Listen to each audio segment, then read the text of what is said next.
Hey guys, good morning. So the main difference why you need to have your presence on both in the form of a strong website and also in the form of strong presence on key social media accounts is basically as follows. You can think about it in the following manner.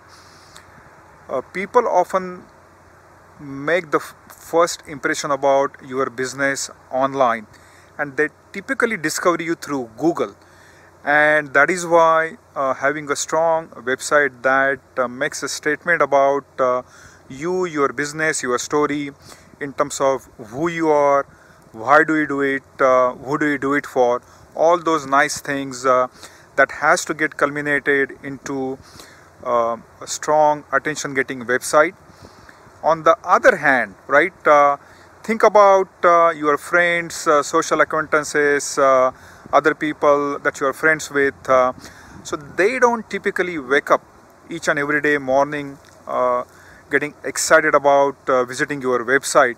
The first and foremost thing that they do is they wake up and they check out their own social feeds. So that could be your LinkedIn, Twitter, Facebook. So that's why you also need to have equally strong presence on your social media channels, key social media channels such as LinkedIn, Twitter, Facebook. So if you can think about that, you will know how to basically present yourself in the right manner in terms of the audience that you are catering to. So I hope it added some value. Talk to you later.